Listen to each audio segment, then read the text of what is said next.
Hello, my name is Alexis Cole, and I'm the director of jazzvoice.com. And this evening, it gives me great delight to introduce Mark Winkler. Mark wrote this incredible book. Yay! And we'll take a screenshot of everybody who's got the book later. And Mark's been teaching classes on jazzvoice.com for the last few years and is a super beloved teacher. And he also attended this year and taught for us at the Vocal Jazz Summit in Virginia Beach, which was amazing. Mark It is was amazing. it was amazing, right? Oh, it was so great Oh, to I have had you such a there. great time. Yes. So Mark is super accomplished. I know that you guys who are here know all his accolades. And so we know him mostly as an educator, but of course, as a songwriter, he's been extremely prolific and accomplished. And we're very, very lucky to have him here. Thank you for celebrating your book release with us here on jazzvoice.com. How are you doing this evening, Mark? I'm doing great. I'm seeing all Wonderful. my friends. How can I not do good? Yeah. Oh, great. Well, yeah, we were just catching up with everybody who's here for a few minutes before we started. But Mark, do you want to kick it off by telling us a little bit about how you came to write the book? Yeah. Well, it was the pandemic, really. In Oh, yeah. 2020, pandemic hit, and I thought, what am I going to do with myself? And I did two things. I cleaned the garage, which was quite a feat. It was quite Awesome. messy. Mhm. And I wrote this book. And I've been meaning to write a book. I've been teaching, by that time, I'd been teaching about 17 years songwriting, and I had a pretty good syllabus. And I thought I was going to use that as the basis for the book. So a lucky thing happened, and that was a student was recommended to me by Chris Loudon, who is the jazz critic for Jazz Times Magazine. Yeah, hearing voices. He's written about me and probably all of us a few times. He's He great. was, well, he's passed away. I did. Yeah, sorry. Yeah, and he was just a lovely guy, so supportive of the jazz community, jazz singers. And he had a friend who he lived with actually from time to time. She was an editor. She edited USA Today and other magazines. And I gave her songwriting lessons, and she edited my book. And every week I'd write a chapter. And at first, I followed my syllabus, and but I soon realized it was a little too dry. So what I did is I put in anecdotes about my 40 years of being a songwriter, and anecdotes that would relate to the book, and that sort of livened up the book. And then once that happened, once I found my voice, it was pretty easy to write the book. So that's how the book got started. It took me there's 28 chapters in the book. It took me 28 weeks, probably 30 weeks to do the first draft of the book. Wow. That's Yeah. so awesome. Can I read like the introduction Yeah. to the book? It's I real was going to short. ask. That's great. Yeah. Okay. So I think this sort of says a lot in a way. This is the introduction. I wish I remembered the name of the guy who saved my songwriting career. It was a long time ago, about 1974. I've asked a few of my friends, but no one can remember him. All I can recall is that he was a crusty, no-nonsense older man. I remember his office was on the Sunset Strip, but every LA music publisher's office was on Sunset in those days. Up until that time, I had been writing songs without any formal instruction. I already knew the drill, and I played and sang him my 3 songs. To give you an idea of the quality of my material, one song was called King Kong. Since his secretary or a phone call didn't interrupt my songs, and he didn't cut me off after a verse or two, I thought that maybe this time I'd get somewhere. After finishing my songs, he looked at me and asked, "Who do you think you write like?" Since I was a middle-class Jewish guy who played the piano and favored the Great American Songbook, I answered, Randy Newman. I even played this guy, I Want to Be Bored with You, a song that I thought captured Newman's signature jaunty, yet nostalgic chords. My would-be publisher crossed his arms and said, "No, you're not good enough to be Randy Newman. You need to take some songwriting classes. No coddling from this guy." Naturally, my heart sank and I went through the 7 stages of grief in 30 seconds on a loop and left the office feeling really mad at this guy. Now, I'd like to give him the medal, thank him for being honest with me and for changing my life. After my ego recovered, I enrolled in this crazy 1970s learning institution called the Sherwood Oaks Experimental College and took my first songwriting class with a seasoned songwriter, Al Kasha, a 2-time Academy Award Best Song winner. You might remember one of his songs, The Morning After. Taking Al's class changed my life. It taught me the rules for writing a good song. It also introduced me to 3 songwriting partners for the next few years and an ex-girlfriend. But most importantly, it started me on a songwriting journey that I'm still enjoying to this day. Since I'm probably, well, I'm imagining the people that I'm writing this book for are in their 20s, 30s. Maybe that was foolish of me, but I say at the end, since I'm probably older than most of you are and somewhat crusty, perhaps I can do the same for you. So the funny thing, thank you. The funny thing is, the minute I met my editor for the book, I mentioned this guy to her, and she immediately knew who it was. Within, I don't know, 20 Oh, seconds. that's crazy. So he passed away, and but he worked at 20th Century Publishing.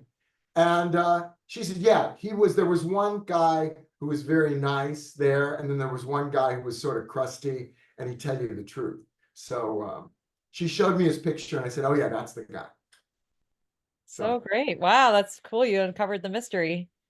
Just Yeah, forward. within 20 seconds. So this book, well, a lot of you have taken my class. So basically, Wait, can we see show of hands who's taken the class? oh Oh, wow, that's great. Wonderful. still alive. Okay. Yeah. I basically do the my top tips, my top 10 tips for songwriting. And then I do exercises, fun exercises to explore, to write. I get people writing right away. I believe writing is what is going to teach you how to write. You know, writing shows you on its own what you're good at and what you're not. Like I learned that I was an art major in college. So I'm really good at furniture, which is picture words, verbs and nouns that are specific and are very visual. I'm really good at pictures and songs, which is a really good thing to be. But I'm not the greatest rhymer in the world. I'm definitely not Stephen Sondheim. And I'm also not terribly funny in my songs. I'm sort of cute, but I'm not funny. So writing taught me that on its own. So the book is, and then I do little anecdotes in the book. Great. Any questions? Does anybody have any questions? And I'll okay. Ooh, Cass, I saw your hand go up. Can you tell it? Can you give us an anecdote? Yes. Oh, I was going to. Wait a minute. Do you want to stick to your outline and do the top 2 tips and do the Yeah. anecdote later? We could. No, Oh, sorry. I'll give an anecdote. Let me find it. How do I find it? No, yeah, you're right. You're right. I promise I'll get back to you, Cass, and give you an anecdote. My top 2 tips are, the number 1 tip is, let me grab this. Oh, this isn't my top 2 tips. Okay, my top 2 tips. Let me get to my book. Okay. You're my guinea pigs. This is my first reading. So, okay, page 33. We're honored, Mark. Thank you for making us first. Okay. My first number one tip is come up with a great title. I know that I'm talking to an amateur when I ask them at the beginning of their song, when they're beginning to write it, what's the title? And they go, I don't know. I haven't come up with it yet. Amazingly, if you'd ask any songwriter from Stephen Sondheim to Sting that question, they'd answer it. I'd say 90% of professional songwriters start with the title. Now, a great title is more than half the battle in songwriting because it tells you what to write. It attracts your listener because it's catchy. It's specific. It sets the direction of the song. And much like a name for a cologne, a car, a cereal, clever song titles can brand a singer. So I'm a title freak. People who take my classes know that I love titles more than anything. And titles have changed my life. Okay, I'll tell you an anecdote. This is the anecdote. It's not in my book. Maybe it is in my book. I can't remember. I had a really good friend. My late husband's best friend was the artistic director of a gay theater company in Los Angeles. And he put on lots of great shows. But he found out that the only shows that got big audiences were musicals and shows where the guys were naked. So one day he comes over to the house to have dinner. And he goes, I've got the title of my next show. And Mark, I want you to write a song for it. And I go, okay. I said, what's the title? Because I was into titles. And he said, Naked Boys Singing. And I said, that's a great title. And he said, yeah, people like naked guys and they like singing. So I put the two of them together. And I want this show not to be dirty. I want this to be fun. You know, I want us to, you know, to be on the light side of it. And I said, great. And he said, I want you to write a song or two songs. And I said, yes, because I always say yes when somebody asks me to do something in show business. That's a really good thing to do. But here's the truth of the matter. I have never been naked in my life. I'm a pretty modest person. And, you know, I never was naked. So, I mean, I've been naked a few times. I take a shower and I'm naked, but it's not like I'm naked all the time. So I had to think, you know, what I was going to write about. And I did, you know, I came up with that I loved beefy guys. This is before Bears. This was in 1998. And, you know, I don't like guys that look like girls. I like guys that look like guys. So my favorite guy was Robert Mitchum, the movie actor. So I wrote this song called Robert Mitchum. And in the song, I go, as for me, I long for the days of Robert Mitchum. I know he was a little beefy and soft, but when he took it all off, he was bitching. So, you know, so that was my Robert Mitchum song. And then I wrote another song about an actor who poses for Playgirl magazine. And it was called Nothing But the Radio On. And that's what Marilyn Monroe said when she posed for the calendar and she was naked. And they asked her, what did you have on? And she said, oh, I had the radio on. You know, so I wrote this song called Nothing But the Radio On. So what I learned is that title, Naked Boys Singing, gave us an audience. And our first audience was older, middle-aged to older gay guys. And they loved the show. And then when we went to New York, a very funny thing happened. The gay guys didn't think the show was cutting edge enough or dirty enough or whatever. So they didn't come like we thought they were going to come to watch the show. But what happened is Jerry Seinfeld's fiance brought her bridal party to see these guys. She had her bridal party at Naked Boys Singing. And it was in New York Magazine. They did an article on it. And from that minute on to 24 years later, it's still playing in New York. And women, straight women's bridal parties are coming to the show. So that title, Naked Boys Singing, made me a lot of money. So titles are very, very important to me. Any questions? So Mark, you mentioned this extension school where the guy referred you and you learned a lot of stuff. Yeah. When you put this book together, I mean, does everything in there represent what you learned at the extension school, or is this more like stuff that you learned some things at the extension school, but experience led you to other things? I'm just curious.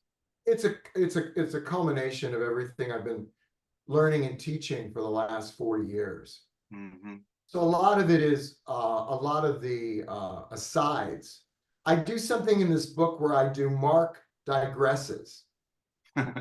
And one of the things I'm a nerd. I'm a songwriting nerd. I've been reading Billboard magazine since I was 8 years old. And since I was 8 years old, there's been a lot of changes. And I digress and I talk about those changes. And one of the big changes that happened was actually a little bit before my time. And it was really, there's been two major seismic changes in songwriting. And the first one was rock and roll.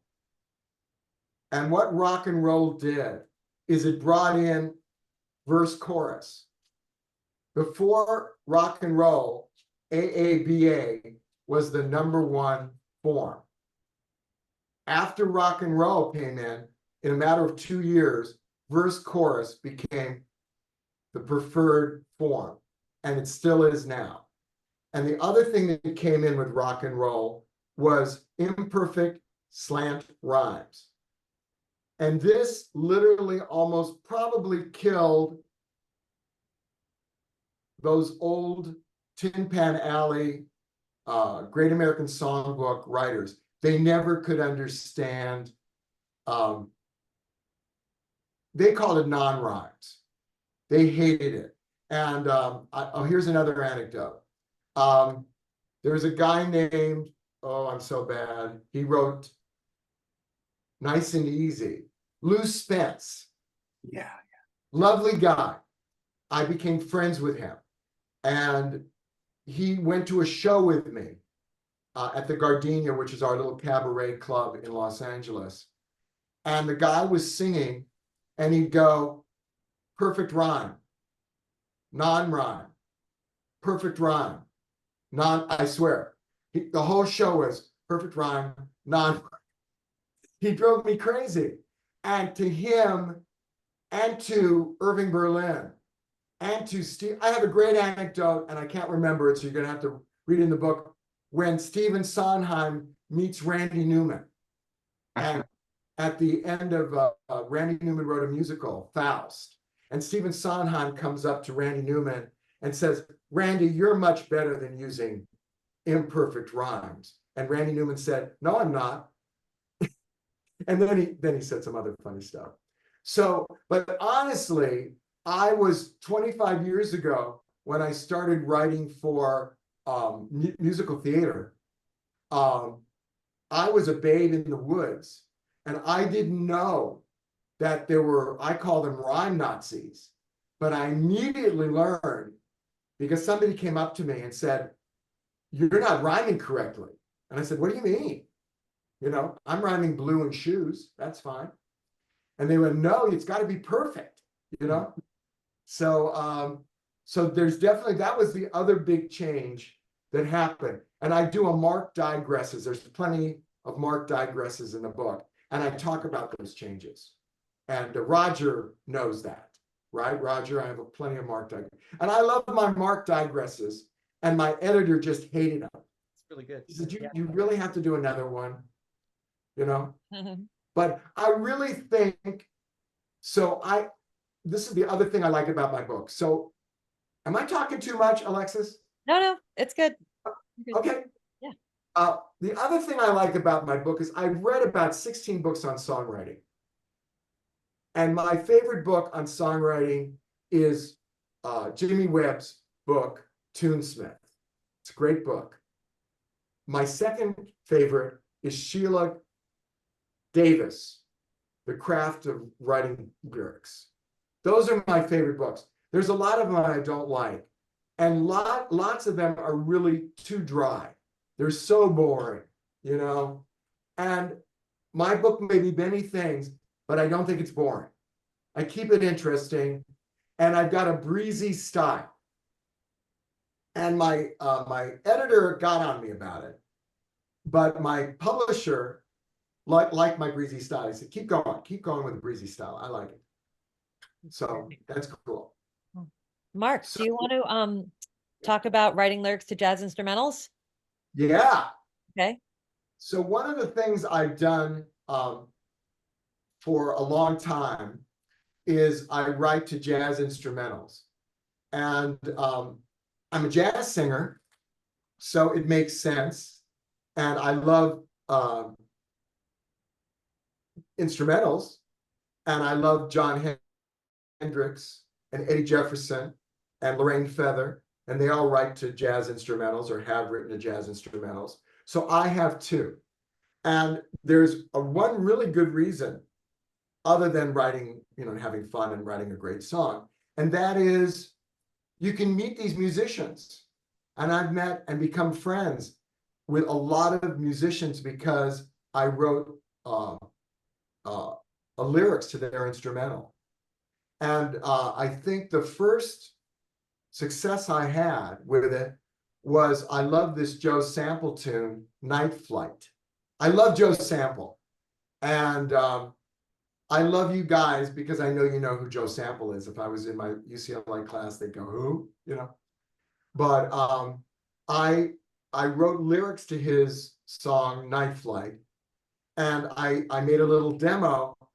And it so happened that I knew his manager. I knew how to get the song to his manager.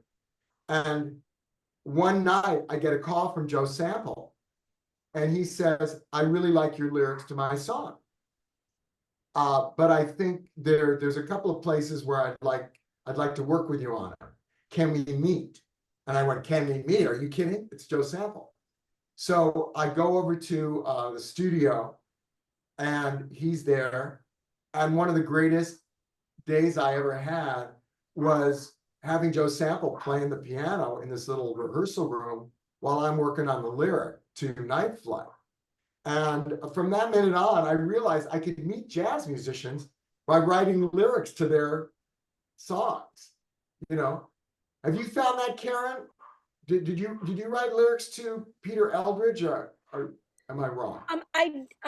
I mean, I wrote not to something that was a preformed instrumental. We on the stuff that he and I wrote for my record, he predominantly wrote the music, and but I have definitely, like, over the past maybe year and a half, been doing a lot more of that, like expanding vocalies into setting lyrics to tunes, and to me it just totally, like, opened up a whole other world of how I write, like kind of got me out of my patterns. It was like, because it's in its own way, it's kind of a collaboration without the other musician really, like, being there. Does that make sense? Yeah. And As a quick aside, we're having a class on that particular topic. I saw. I Amy think I Biondo signed up for it. Yeah, September 26th at 3 p.m.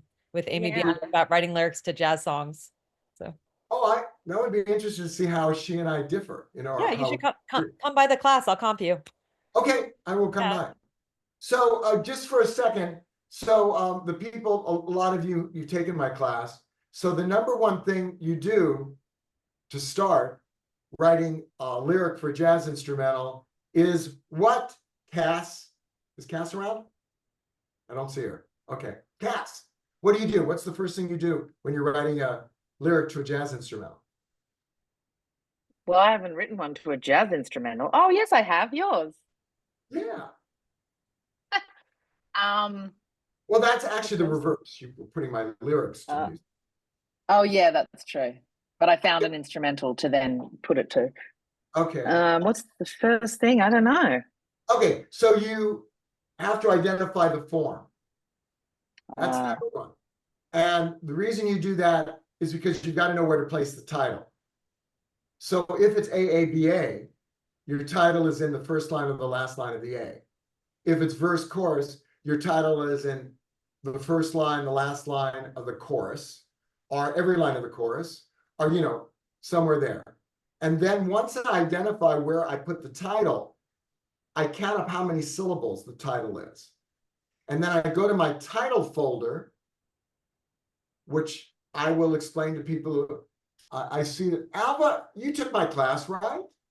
Yeah, okay. So I hope everybody's keeping their title folders. I love the title folder. Oh, thanks. I do too.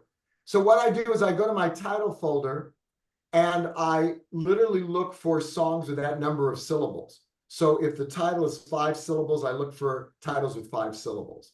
And I can't tell you how many times I just find the title and it works. So that's the first thing I do. Then once I get the title, I come up with a story plot, and then it's like the Mark Winkler method of writing songs. But the first thing I do is I identify the form. And So Mark, I'm so sorry. Can I ask you, in terms of identifying the form, so are you kind of breaking out, like just looking at what the musical themes are, like to kind of figure out, oh, that would be an A section, or that would be a B section, or that this is just soloing over changes? yeah, if it's You know. soloing over changes, that's a vocalese. Okay. And that's a good question, Karen, because yeah, there is another thing, and that's called a vocalese. And that's writing to an instrumental solo. And that doesn't have it doesn't have a form. Right. It has flowing, which is great. But if it's a song, usually at the head of the song, they're going to go through the form. Then they'll deviate from the form. I mean, it's jazz, and it can be a lot of things.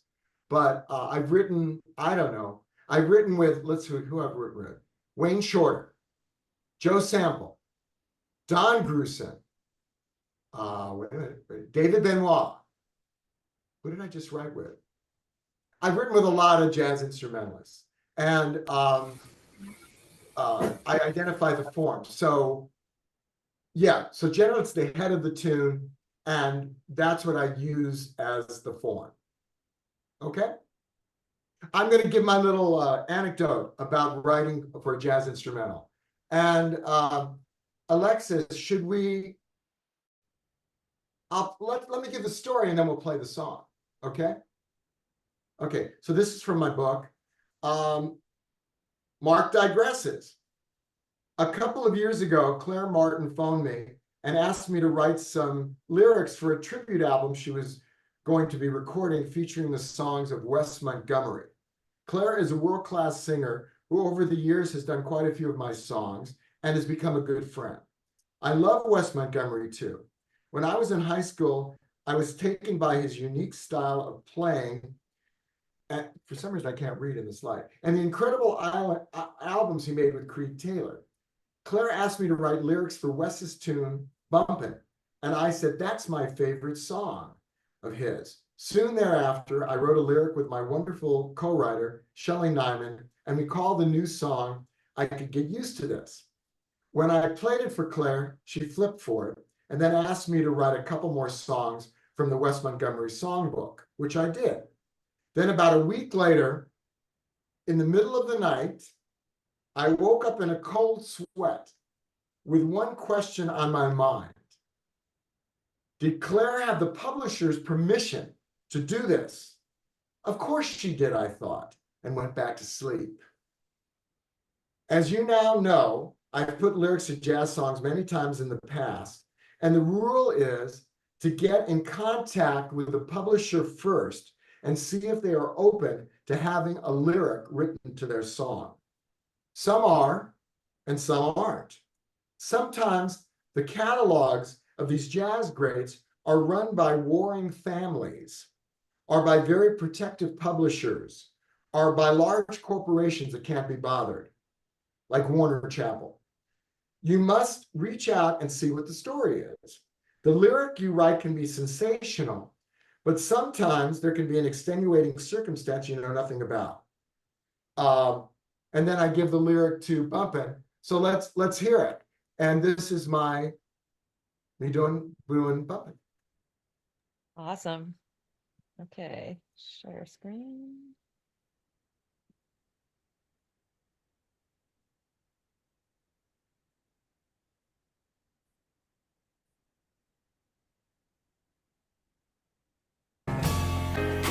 Yeah.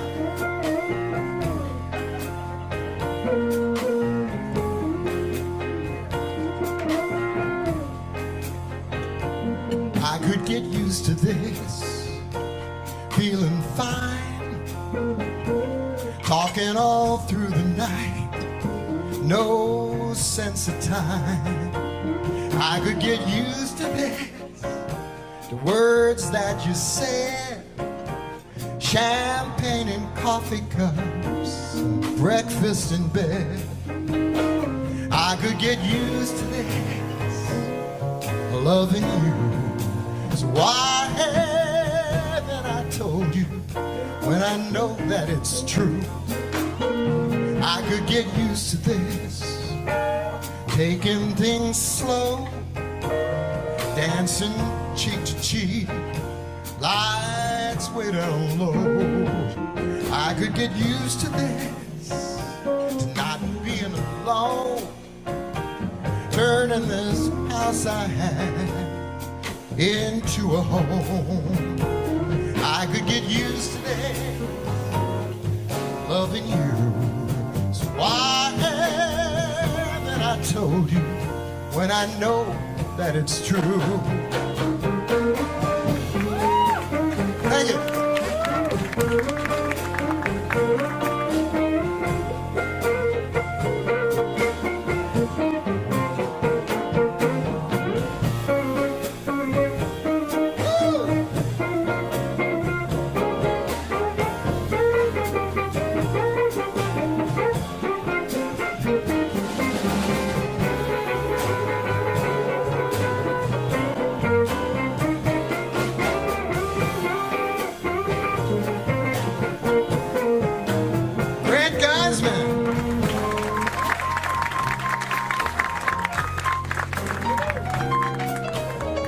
Yeah, that's Dave Tone.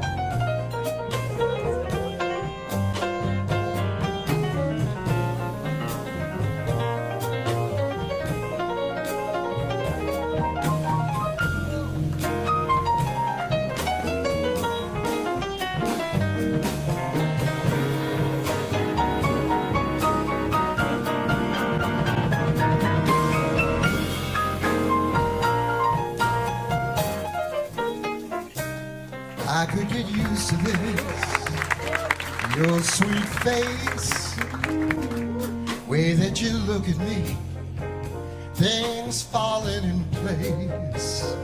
I could get used to this, know that I should break down these walls I built, make a change for the good. I could get used to this, loving you. So why haven't I told you when I know that it's true? Why haven't I told you so? Maybe it's time, maybe it's time that I do.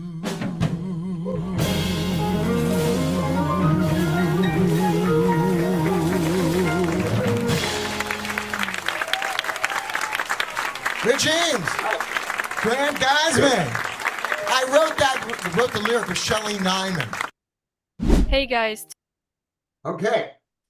So, Mark, I can get used to that. all right. Yeah. Thank you. Killing Mark, just great. Oh, thank you. Luckily I've had Tom Francini recorded it, and Claire Martin has recorded it. She did do it. And Marcia Bardamente is going to be recording it, and it's nice. It's lovely when people record your songs. So I called Claire, and unfortunately, she had collected about 8 different lyrics from 3 different lyricists, including me, but hadn't called the publisher. Somehow I was chosen to make the call. I must admit, while professional, the woman on the other end of the line was fairly intimidating. I told her that I had written lyrics for Bumpin', one of Wes Montgomery's most famous instrumentals, and she quickly informed me that over the last 40 years, many lyricists had tried their hand with the song, but she had not granted them the rights. My heart sank. I asked her if I could send her a demo of my lyric, and she agreed.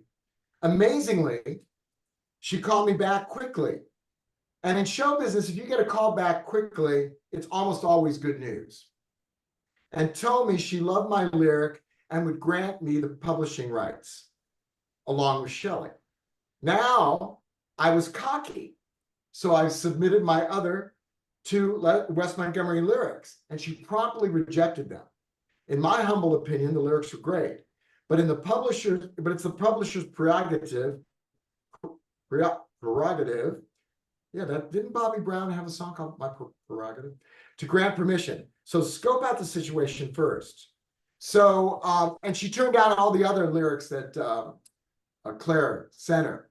So it's a crapshoot when you're writing lyrics, but luckily she approved that one. That's my story, and I'm sticking to it. Wow, that's great. Yeah. Do you want to talk about some different exercises in the book that people can try? Yeah. So one of my favorite exercises is writing to Penny Lane, the Beatles song. And I guess I've been doing that song for about the whole time I've been teaching. And I like it because it does many things. It first of all, I always believe if you're gonna write something, and write with the masters, like Rubens, or Picasso. He would copy other, the great masters. So I say, let's use the great masters, and the Beatles were the predominant group, one of the greatest songwriters of the last century. And so I love their song, Penny Lane. It's a childhood reminiscence song. And it's also a song that's very visual. It's got a lot of furniture. So I basically have everybody keep to the melody of the song and put in their own childhood. Instead of Penny Lane, I have them take in Penny Lane, in Sherman Oaks, wherever they are, come up with a 3-syllable word where they grew up, and then write about that childhood experience. And it's basically each verse is a vignette, which is a little scene. And then the last verse, all of the characters sort of come together. So it's a great, it's got a great form. And I've had some wonderful songs come out of that. So that's one of my exercises. And then I have a Jimmy Webb song called The Highwayman, which is actually an AAA song, which is the folk form, which isn't, I don't talk about it that much because it isn't that popular right now. But Jimmy Webb wrote The Highwayman in the AAA form, and each A is another person who gets killed and then gets reincarnated. So I see Cash just put, I've done both of these exercises with you, Mark. Yeah, and you've been great at it. So that's one of my exercises. I also love writing to a picture, because you take the elements, you take a famous picture or a picture you love that has a lot of specific information in it, and you basically use that specific information to color your songs. So that's called write to picture. Okay, many more. I've got a million of them. Great. Yeah. And how So- about, oh, go ahead. No, it's okay. You want to take a little break before I cue up your next talking point? No, not really. Okay. Well, does anybody have a question? Beryl's got a question or thought. Okay, Daryl. Well, one thing besides learning how to write songs, which is, of course, you've actually helped me to do that tremendously. But you've also introduced me to all kinds of other singers and musicians, that really illustrate your points. But I just wanted to ask you, I've been listening to a lot of your songs, Thank you. but I didn't know about you before I took your class a couple of years ago. But anyway, I have a question about In a Quiet Place. Yeah. And you call it Kay's song. So could you just talk a little bit about that song? It is just so beautiful and so haunting. Okay, this is a good story. You asked it, this one has a good story. So I'm good friends with David Benoit. So, I'm not one of these show business people where everybody's my good friend. No, I hardly know anybody. I know people, but they're not my good friends. But David Benoit is my friend. I've known him since 1984, and we've been through a lot together, and I love him. He's a great piano player, great melody writer, and his most famous song is Kay's song. So that's why I put that in parentheses. So the whole deal with David is, for the last 30 years, people have been writing lyrics to Kay's song. And he had an evening once where 15 people sang 15 different lyrics to Kay's song. And they were all pretty bad, actually. Because here's the little dirty little secret, is when you're a famous jazz instrumentalist, people write lyrics to your instrumentals, and most of them aren't very good. Okay? So David gets lyrics all the time, and they're not very good. And he mentions them to me sometimes. So he did a whole evening. So I got very nervous. I said, gee, I really want to write to Kay's song. But that's his biggest song. It's about his wife, Kay Benoit, who he's been married to for 40 years. He loves her. So there's a lot riding on this. So I never wrote it. Then the pandemic happened, and I was going to do an album with David. We had finally realized that David was so bored. He was at home, not on the road, didn't know what to do with himself, and said, let's do an album together, just you and me. So I was in the shower, and Kay's song came on the jazz radio. And all of a sudden, I came up with the first couple of lines. And I really liked it. And I went, oh, wow. Because I tried writing before, and I never came up with anything I liked. And I wasn't going to show him a lyric that wasn't really good, because I didn't want him to say, I don't like that. So I finally came up with something I like, and then I finished it with Shelley Nyman, who wrote I Could Get Used to This With Me. And I like writing with people. One of the great things about writing is you don't have to do it alone. You can write with somebody, and if they're good, they can only make your writing better. And I can write more songs writing with people, and I want to write more songs. So that's my story. So I'm glad you like it, because I wasn't going to write a lyric unless it was really good for that song. I'm so glad you changed your mind. Well, it was honestly, I was in the shower, and all of a sudden the lines came. Were you naked, Mark? I'm just What? asking. Were you naked? I can't hear you. What? Were you naked? Oh yeah, I was naked. I should have said no. I had my underwear. But Did you say that, Wendy? Of course. But I'll tell you something. There's been naked boys singing has been in every part of the world. It's been in England. It's been in Norway. It's been in Australia. It's been in San Francisco. And I've been to a lot of the different shows and been backstage, seen a lot of naked guys, and I've learned a lot about nudity doing the show. And the one thing I learned about nudity is don't ever step on a cold floor if you're a naked guy. And I think the rest is Good advice. Or girl. Yeah. You should really wear socks. Yeah, and the other thing is hair dryers are very good. So they use hair dryers to fluff up. Anyway, there's a lot of good stories with naked boys singing. We should But- just do a party for that sometime. Oh my God. Okay, so here's one story about naked boys singing. So, it's probably been the most successful thing I've ever been associated with. From the moment it opened, it was a big success. We ran for 4 years in Los Angeles. We've run for 24 years in New York. We got a rave review in the New York Times, got rave reviews in LA. It's just been a tremendous success. So after it opened in LA, we had a big party up at my house. And all the guys came. And I had all this food. And nobody ate anything. Because they were naked. They had to be naked the next day. They weren't going to be eating anything. So I had all this food left over. So that's my story.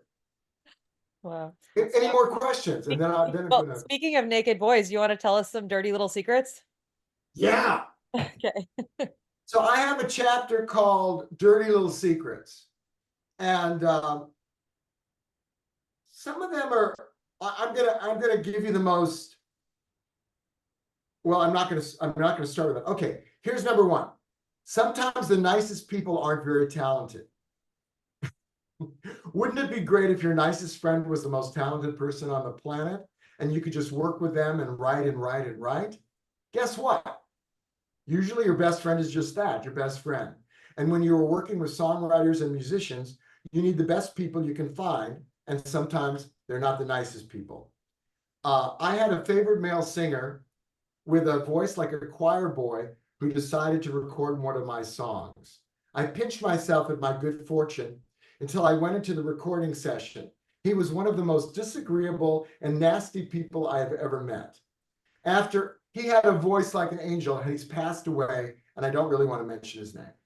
After glorious vocal take, I gave him a compliment, and he responded like I told him something awful. Yes, he was a recovering addict and was a little down on his luck at the time, but the guy had a total break with reality. However, he sang beautiful. So your mission is to find wonderfully talented people to work with who are nice and respectful with great work habits. It can be done because I do it. Don't put up with lovely people who are honestly not that good, but don't put up with great musicians who are prima donnas either. So who mentioned that I work with Dave Tull? Karen? No, Nancy. Dave Tull is incredibly talented and he's incredibly nice.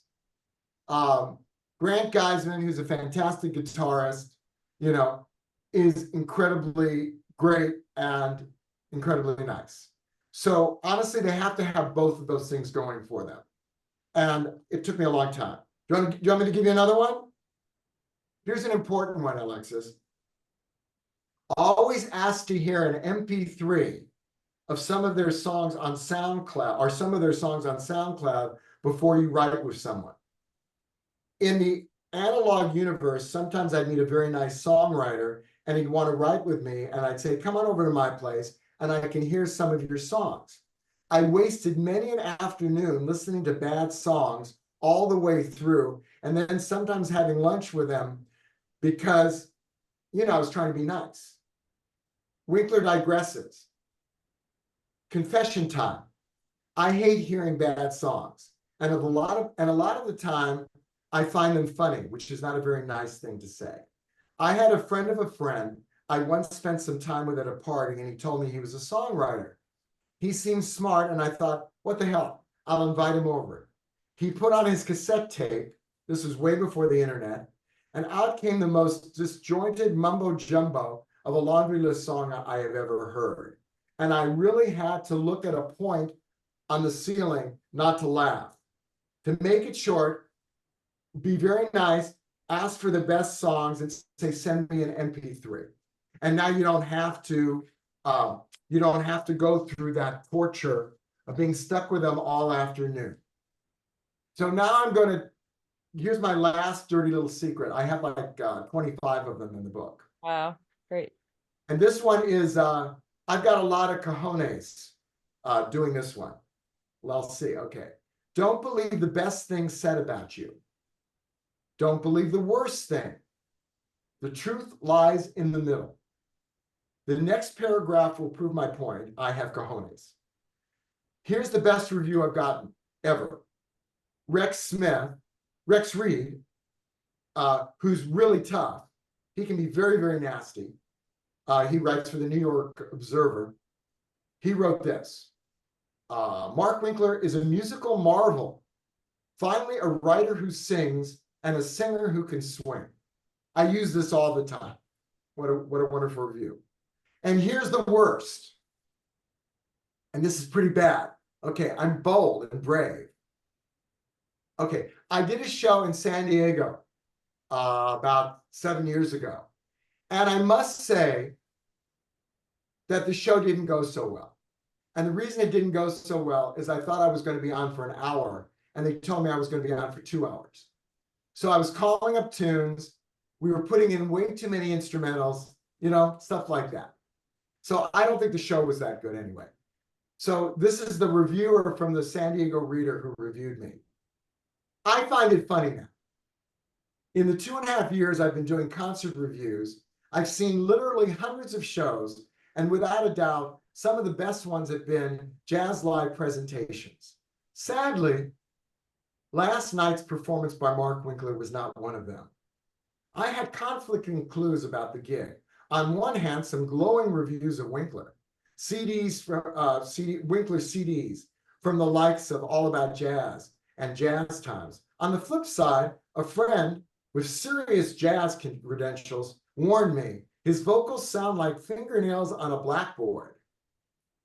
Robert Bush, San Diego Reader. Okay, that set me back a couple of days. The truth is, as it often is probably, it's somewhere between the two. I'm probably not a musical marvel, but I'm probably not Yoko Ono either. Some artists never read the reviews, but I usually do. But the reality test is the general consensus of the reviews that you're getting. And most importantly, are you booking gigs, getting songs recorded, and putting out albums? If everywhere you turn, the bad reviews are creeping in, you can't get booked, and no one wants to record your songs, that's the thing you should be looking at.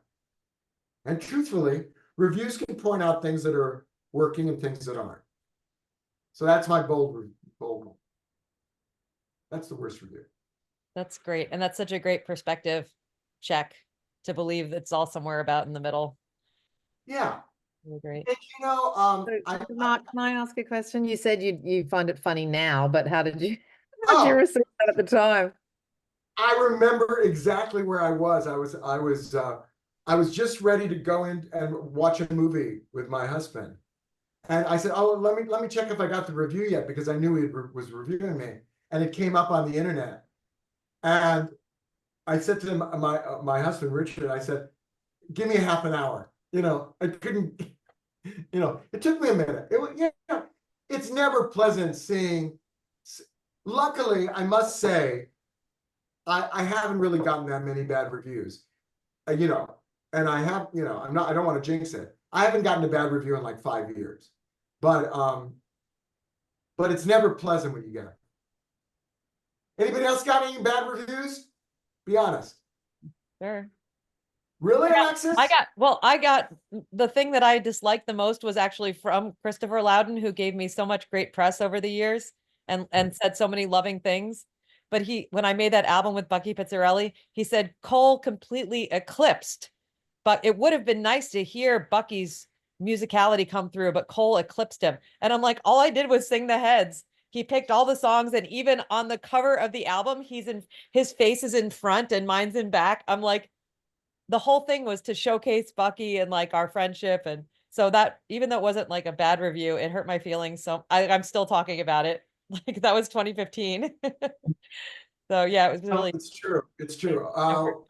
Nancy, what was your bad review?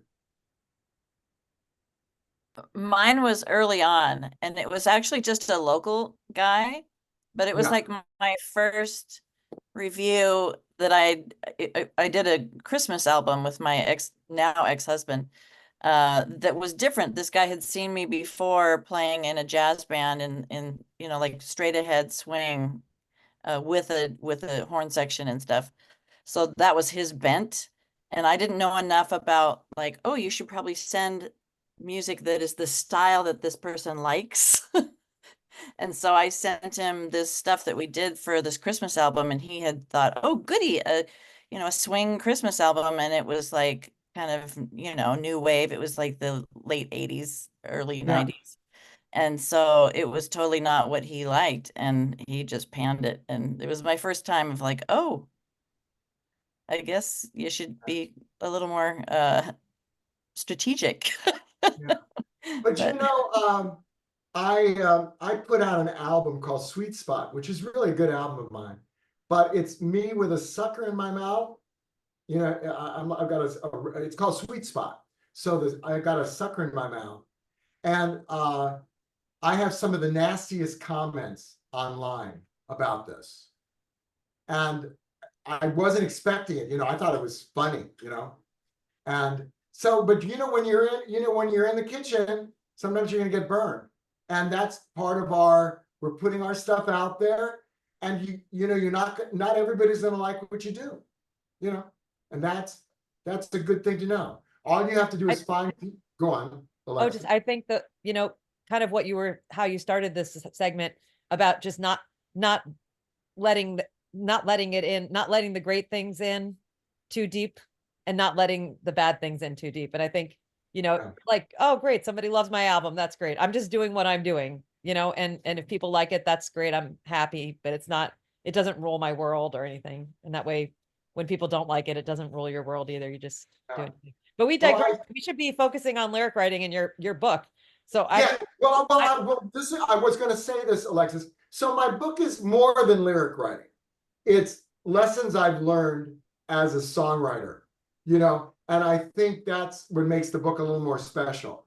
Not that there isn't, you can just take the major stuff in the book and learn how to write a wonderful song, but there's also the extra added advantage of I've done things, I work, I have a funny story about working with a terrible collaborator. And I worked with 97% of the people I worked with have been fabulous, but I did have a couple of bad experiences. So the book also is life experiences and what I've learned, and so I can't hide it, so that's so great. And I'm really excited. Thank you for sending me my copy. And so I'm going to just press enter there on the chat. So this is how you can buy this book.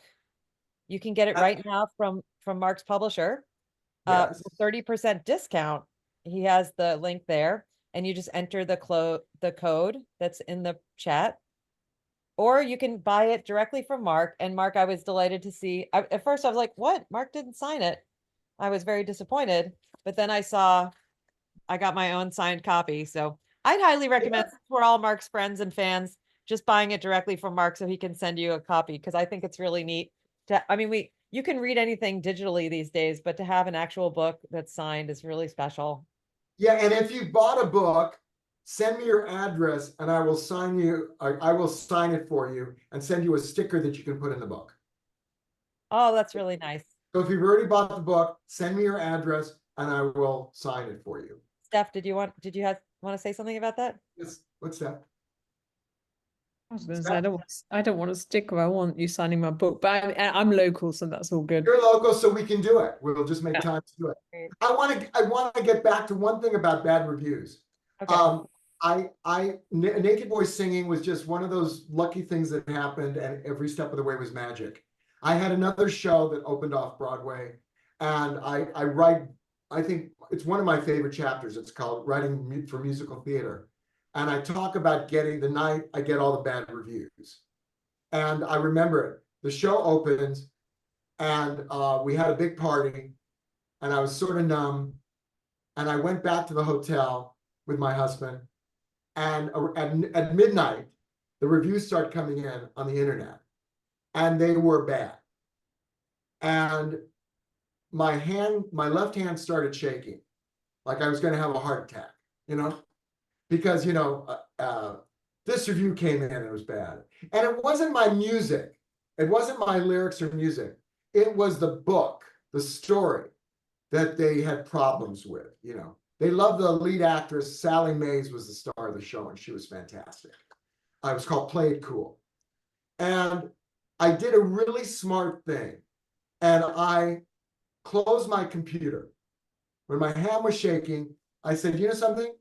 I could be here for the next 2 hours beating myself with a wet noodle, you know? Or I could go to bed with my husband and curl up in his arms and have a nice evening. And that's exactly what I did. And that was the most mature thing I've ever done in my life. And it goes in with that, that's, you know, like I did that.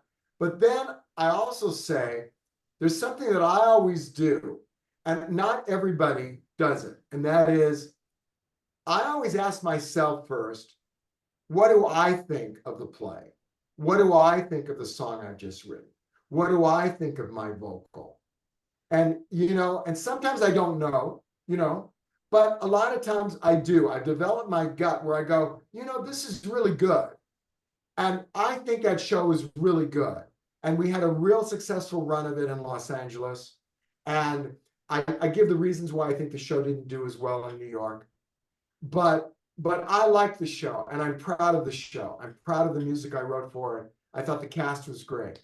So I always go back to my gut, because we've all met people whose opinion are the last opinions they've gotten. Somebody tells them your song stinks, they'll think their song stinks. And if they say your song's great, they'll think the song is great. So I don't do that. I go to myself, I think this song, is it good or not? So I always check first with myself. That's it.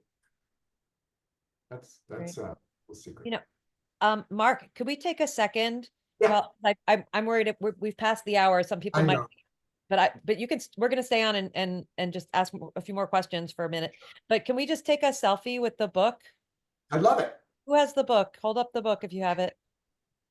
I got one. Oh, great. Jonathan, can you put your phone sideways so you can be big since you have the book? Yay, it worked. Oh, you Hi, guys. Jonathan. Great. We'll give Veronica and Janet and Georgia and Jim. Hi, Leah. Put their cameras on if they want. Yeah, and if anybody doesn't want to be in the picture, now's a good time to turn your camera off. Yay. Oh, you got your digital file. Okay. Oh, great, Georgia. Okay. I gotta do the press the thing, and then I'll hold my book up. Hang on. Coming at you. Okay. Oh, this is so great, guys. Okay, 1, 2, 3. Great. Thank you. Thank you. Oh yeah, that came out great, guys. Okay, everybody looks good. Good. That's an important, nice thing to have, a memory of the night. So questions, thoughts, comments? We didn't talk that much about songs. I was giving you a philosophical advice. So No. Any questions about songs? Oh, wait, I forgot. Mark, we need to promote your next class. Is coming up. It starts on October 1st. Yes, I just finished my class, and man, I already miss you guys. Aw. I love the class. It was great. And Mark, there's a new development on jazzvoice.com, which is that we have a new function called groups. And so now, instead of just going to a web page where you just go get your homework and the videos, it'll be like in an interactive forum. So all the people, you can go in there and post your homework, and other people can post their song lyrics or their homework there, and you guys can interact with each other in chat. So I'm really excited. Yours will be the first class that we'll do that with. Excited to see You're how gonna that have to show me how to do it. Yes, I'll show you how to do it.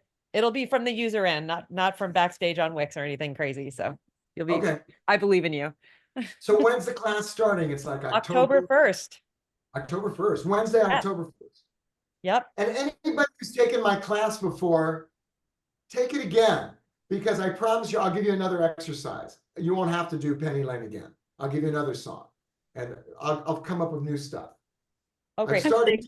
I've taken endless classes, Mark. I know. You can take classes for years and years, and it becomes just so part of the fabric of what makes you a great songwriter, and you are the everything that makes us all great songwriters. So you can take as many classes as you want. You'll always get something new, whether it's directly from you, Mark, or from your contribution to somebody else's song that makes you think about your own songs. It's really beautiful and collaborative. And I was thinking, when you were saying about feedback that you take on from, so to speak, experts that want to comment on your work. Well, it's also about class. It's like you listen and you hear and you don't take on everyone's comments. You think, okay, interesting. I'll leave that. Good point. I'll leave that. I'll consider it for another time. But this, I think, is important. And I think that's what, as you grow as a songwriter, you know what to take on and what not. And I hope for all of us, like as we get feedback from the external world, you've got to let it go. The start, you've got to stay true to yourself, right? That's why we're here. Yeah. Very good. Very well said. I just write, somebody said to me today, I'm doing a new album in February. And somebody said to me, oh, have you written the songs yet? I said, oh yeah, I've written all the songs. And they go, how did you do it? And I go, I write every day. I write, I'm a writer. So my favorite thing is is the process, is writing the songs, So. Mark, there's some questions in the chat about Yes. international shipping, and maybe Yes. Roger's still here too, if you guys have any way in. Is it okay? Do you guys ship to Australia and Hong Kong? I don't know. Yes, I actually had lunch with my publisher today, and I asked, I don't really know. Roger, do you know? No, I've actually bought it on Kindle, and I was going to wait to get a copy from me when I'm maybe next in LA, get a signed copy. But Okay. so I did it electronically. I don't know the answer, Alexis. Okay. I think it's about $10 to ship it. Well, to internationally? Yeah. It's media rate. Okay. Well, give it a try, ladies, and let us know. Report back to Mark. I put Mark's email in the I know the jazzvoice.com store is hoping to carry it, and we are working on that, but we didn't get it together in time for tonight. So we do ship internationally, so you could also keep an eye on the jazzvoice.com bookstore for that, but it's not 100% sure that it's happening. But I think most publishers ship all over the world, so I can't imagine it's going to be, a problem. You just have to pay, and we don't know what that is. The international shipping's gotten crazy. I bet it's closer to 16 or 18. Okay, I'm going to find out tomorrow. Okay. That's something I'm going to take on and find out. Any more questions? I'm looking. I have something. No, okay. Wait a minute. I see. $40.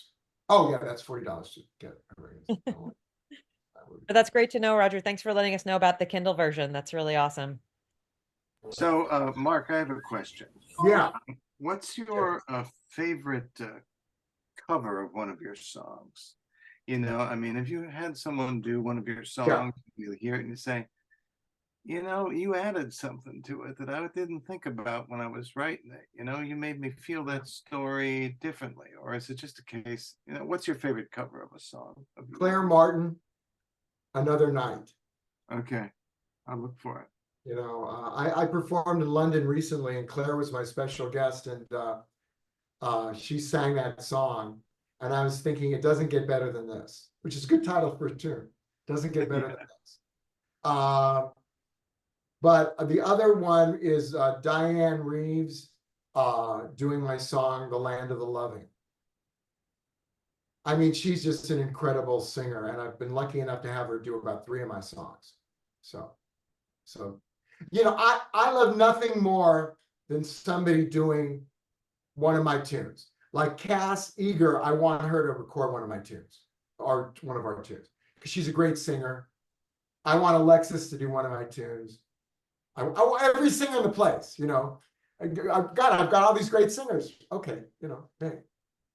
But nothing makes me happier. I like it far more than singing my own songs. I love hearing singers do my tunes. That's so great. Hey, Mark, I was in the studio with my father, also named Mark, last week. We went in the studio and recorded his songs. I've been working. He turned 70. He's about to turn 75 next month. But for his 70th birthday, I gave him the gift of having a bunch of we got 40 of his songs transcribed. And then, fantastic. yeah, we were just able to use those charts we made into lead sheets and get into the studio, and we recorded 3 of them. And it's just been such a pleasure, like seeing his music come to fruition. So it really, my dad is one of the reasons I started Jazz Voice. My dad and my grandmother are both sort of semi-professional singers, or amateur, meaning for the love of, singers who don't really do it for the as a career. And getting to see him and so many of you guys too, like bring your musical dreams to fulfillment, your writing to fulfillment. It's so satisfying for me as I'm like an enabler, in a good way, I hope. But it's really been so wonderful, Mark, to have you help so many people on Jazz Voice to bring their creative dreams to fruition, to help them with the exercises and with the assignments and the accountability to help to write these songs. And we get great feedback about how wonderful that's been for them, especially the people who take your classes over and over. So I'm really excited. Thank you for taking the time. Oh, Georgia, that's so sweet. Thank you for taking the time to put all your thoughts into a book. That's really time consuming. And I think people don't think of this, but I always think what a generous thing for people to do when they take the time to put their thoughts down, organize it, and work systematically, because it's a really challenging thing. And you said it was hard and you made it happen. So I'm so proud of you and happy for you and grateful to you for taking your time to share your thoughts and wisdom with us in a way that we can digest it this week, this month, this year, and for many years to come. So thank you so much, Mark. You're a treasure. Thanks everybody for coming. I really appreciate it. Thank you. I want to say one more thing. This is my Yeah. final thought about songwriting. I can teach you the techniques to write a good song, but the most important thing is what you say in your song. And the more I've been doing this, I've written about 300 songs in the 44 years I've been writing. And the songs that I like of mine, the best, say something really interesting. So that's what I want to say is like, just as coming up with a good title, also think of, and I think where you start is scare yourself. Write the thing you really want to say to your lover. Write the thing you really want to say to the world. Write the thing nobody else has ever said because they're not you. And I'm gonna bring it back to me. I'm 75 years old. This has been a very big year for me. And I'm writing about being my age. We live in a fucking ageist society, and I am standing up to it. And I wrote a song called Late Bloomin' Jasmine. I sang a song called The Rules Don't Apply. I wrote another song called Old Enough. And I'm writing stuff that nobody else is writing because they're either too afraid to say they're older, or, people my age just don't write songs anymore. Whatever, I'm embracing my otherness, So I in my classes, I've had trans students. And to be honest, I love having them because they have so much to say in this world, but we all have so much to say. We all have mothers who tried their best, but failed maybe sometimes. We all had fathers. We all had friends who died too soon. Write about the stuff that makes your insights quiver. That's what I'll end with. Because songwriting is an emotional thing. Write about your father who is finally doing the songs because of you. I love all that. Don't write a stupid songs. I never want a student of mine to say when I say, oh, what do you think of the song? Oh, I don't care. No, you have to care about your songs. They can be funny, but you have to care about them. So it's what you have to say. And I know all of you have plenty to say because I know all of you. Okay, that's it. Great. Thank you so Thanks. much, Mark. And thank you Okay. to all of you for coming out tonight. There's a lot of new faces, so I just want to mention that jazzvoice.com is a great place for vocal jazz education, and I hope you'll check out the site if you're unfamiliar with it. And we meet up there about 5 or 6 times a month for different things. And we're launching a new jam session where you can come and sing your songs. It's the old jam session, but everything is new again. And we're sort of rebranding Jocelyn Sunday Jam as the Jazz Voice and Vocal Jazz Summit Jam. So that's coming up October 6th. I'm really excited about that first one. And next week we have master classes with Catherine Russell and Greta I Matassa. love Catherine Russell. She's Yes, fantastic. it's going to be such a great week. I can't wait. So please sign up for those if you haven't already. And every video of every class on Jazz Voice is available to watch. And if you're not a member, they're just $15. And every class and every video can be bought just one-off for $15, or you can buy a membership to our site for just $35 a month. You can come to every class and watch every video of about 400 videos in our library.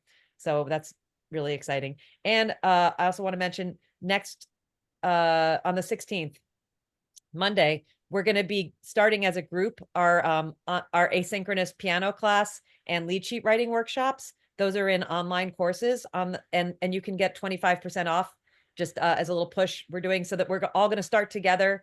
And you can do them on your own, but it's just people buy them and then they kind of blow it off. So it's better to do it together. So we're going to all start them together on Monday. So if you haven't checked out those courses, go to online courses in the main menu and check them out. And I'll be sending an email about that soon too. Like tonight. Thank you, Alexis, for having me. I really appreciate Oh it. gosh, Mark, thank you so much. Sorry for the big PSA at the end here, but I got to get it in. And No. thank you for you're such a big part of our community, Mark. I can't imagine us without you. So thank you for all you contribute. And thank you for writing this book. And thank you. I'm like, Mark, it's okay. I could get the Kindle copy. He's like, no, I want you to have a copy. And I'm really grateful to you. Thank you. That means so much to me, Mark. I really appreciate it. So thank you for writing this, and thank you for sending it. And thank you for sharing this evening with us, Mark, and everyone else. I love you all. Oh, have a Okay, great thanks night, a lot. everyone. Thank you so much. Bye. Bye.